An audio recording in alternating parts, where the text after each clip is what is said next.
गांव के लोग पूछी, घर के लोग पूछी तो का जवाब दे।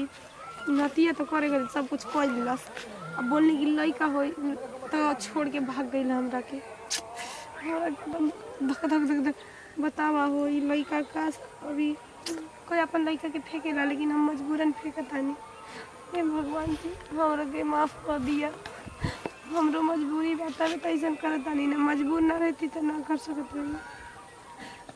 घरे जाए तो माई बाबूजी कुछ दिए हमरा के जान जाइए कि हम ऐसा काम करतानी। लड़का लेके जाए तो पूछिए तो के का बताई कि हमार लड़का बा, कौन मुँह से बताई। ए भगवान जी हमरा के माफ कर दिया। हम ऐसा ना करे चाहत रही लेकिन घर वाला के टेंशन में हम ऐसा करतानी। ए नारी रुक जाओ, घर पाप कर रही हो, क्या कर रही हो तुम? क्या लिया 25,000 में बताओ। हमार बबुआ बबुआ बताइए यहाँ कहाँ बिक रही हो? ए बाबा इधर हम कहाँ लेके जाए, हमारा ना साथी नहीं। किसका बच्चा है? ये हमारा लड़का बा। मूर्ख नारी, तुम्हारा बच्चा है फिर भी बिक रही है इसको? ए बाबा हमारे शादी अभी नहीं की हो तो बच्चा कैसे पैदा हो गया? ए बाबा को झांसा में आ गया ऐसा कर देनी, तभी हमरा कुछ पता ना चल कि हम का करतानी का ना करतानी। जब वो हमरा के छोड़ के धोखा दे दिलस तब पता चलल। धोखा दे दे इसका मतलब ये नहीं है कि बच्चा पैदा होगा उसको ला के बिक दे, इसको पोसो पालो। ए बाबा हम घर ले गए लेकिन ना जा सके नहीं। हमरो कोनो शौक नहीं कि अपन लड़का के हम फेंक दें, लेकिन घर में जाए तो घर के लोग, गांव के लोग, समाज के लोग बहुत तरह के सवाल करी, लेकिन उतना हमरा पास जवाब नहीं कि हम कहाँ नहीं बच्ची तुम इसको जाओ लगे घर आराम से। बाबा हम ना लेके जा सके नहीं, हमरा के मत रोकी, हमरा के लड़का के बीगे दी। लड़का कभी को मत दो, हम लड़का को पोसेंगे पालेंगे। दो ए बाबा ये का कहता नहीं, फेंको मत बच्चा को। उस समय नहीं समझ में आया था कि घोर पाप कर रहे हैं हम इतना। ए बाबा गलती तो हर इंसान से होएला। नारी के नाम पर कलंक हो, इस बच्चा को दो, हम देखेंगे इसको। दो दो कहाँ से पागल नारी। हरे कृष्ण हरे राम, जय जय राम सीताराम, देने वाला दत्ता राम, जय जय राम सीताराम। चलो हो का कॉलेज जी डॉक्टर आदर तनी कहत के तार लोग लगे ना काम बाजिन बनी रहो। अरे भगवान के दिन बटू डराओ कहला से हो जाई। डॉक्टर तो सफा जवाब देला, जवाब दे देला तब भगवान हो सबके देना, कोले बंदे के इतना आथु करे सबके भगवान देना। तो कहला से थोड़े देखा का जी हमार तो भगवान अब केन दियन कि ना दियन कोनो नहीं के ठीक, मगर रावा दूसरा शादी ना करा। अरे दूसरा शादी काहे खातिर कर?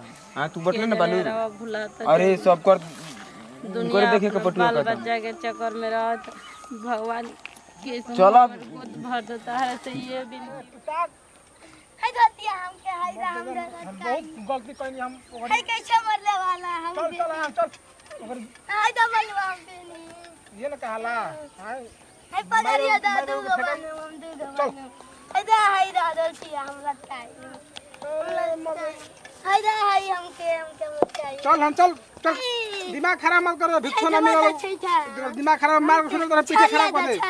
हाय दा बाबा बाप का नहीं औलाद जा फंस गया ना तो चल हाय दा हमके हाय बाबा दिखना मंगबे। चल भिक्षा का मांगे आराम से। दा हाय हमके हम बाबा हाय दा नजायज में दौलत नहीं ना तो निकले हैं। अरे भैया अरे अरे बच्चू तारा नारी हमको फंसा कर रख दे। अरे मत बुझला कर दे। ए बाबा गोलतन बाबा गोला कता नहीं जोगी बाबा कहां ले मारे तनी कहां ले जाता नहीं बहुत तंग कर रख दे बोलबे तो काहे के मारता नहीं आखिर? नजायज बाप के औलाद है। हम जात रहे रास्ता में हमके भेटा को हमको चलो भाई कोई नहीं कोई नहीं के पूछलन तो कुछ हमको तो सहारा होई। इतना तंग कर हमनी के लोग लइका नहीं घन देले बाबा दे तन लइका के त हमनी के पोस पाल देती ई त हमनी के गोना थे गिरली त केन बाबा सुनी है तो ठीक है बा हमनी के गोद में को हो जी एगो आदम आ केहू हमनी के बाजू ना ना कुछ कह के फलाना देखल फलाना हो कहला तो कहला के उनी के लेके ना बात ए बाबा एगो बात कही गोड़े हाथ में गिरत नहीं जा बाबा गोड़े गिरत नहीं जा हमर बाल बच्चा एको औलाद नहीं घसने बाबा भगवान ना सुनो ना ना तो हमर लइका नहीं हम हथिये को पकड़ के पोसे पल्ले बनी आज मार बाबा त का जी हमर धन दौलत बहुत बटे कुछ आखिर तू मारो तो लगा के लइका के हमनी के लेके अपन पोसना हमनी के लइका फेंकने खसा तो फीस बड़ी तो कोई बाला कमार लगी ए बाबा नहीं हमनी के ऐसा मत करे बच्चा ऐसा ना हमनी के देखो बाबा हथिये को हथिये को पोस पाल आखिर ले जे पता का करब जोगी बने हमनी के हमनी के माला की हमर धन आगे तो हो जाई कोई नहीं खे जोन कर्तव्य बा हम वो कर जी का कर जी अब लड़का के जिंदगी में हमनी के ले जे त अपन घरे माला की एगो हो जाई बढ़िया ले बस फिर हम जब पोसा हम जब औलाद पाल हो बाबा जी हम माइयों के बेटों के सुख मिल भगवान जाए बहुत भरी हम तो हम लोग के टेंशन मत ले जाई बालक के हमार का सहारा नहीं मिल बाबा मेहरबानी के जने कर देला हमरा एकरा लेइए गिला से हमर बालक हो जाए त का मेहरबानी कर देला खाली मेहरबानी कर दिए बाबा हमरे ठीक बात तब ले जा लेकिन हां हम भेंट कर लेके टाइम कोबो बाबा हम तो यहाँ का ये का जगह हमार हुजी सुगर कुटिया पड़ुए ठीक बा कोबो होइबो कदम कोबो हमनी के करे के कदम तारा के भेंट करावत रह जाई हमरा का तंग कर दो तंग हम लोग मत करिए आराम से रहिए ना बाबा हम भेंट कर लड़का के हमके बढ़िया से रखली खियावल जे कदम बढ़िया ले रखल जाए अरे मोर तो दूध दही खियावल जे करा के हमनी के सब कुछ लाए बाबा कुछ के कमी नहीं के राम दे राम देखो देखो हमनी के सुनु ना भगवान ना कहत लोग की नहीं हमनी के कम से कम बाजन के टाना के तो हां तो कहत लोग की नहीं क्या औलाद मिल ना देखो तो कितना सुंदर बाबा दे के कोई ना चल के हां चलो चलो बच्चा चुप रहो चलो छुटकारा तो मिलल लेकिन हो गल मुताबिक ओकर बड़ी कैले रानी है न जाई त ले रहबे के बाप के लेकिन बहुत सेवा कैले रानी है चलो जाए तो छुटकारा मिलल बहुत तंग कैले रहल राम सीता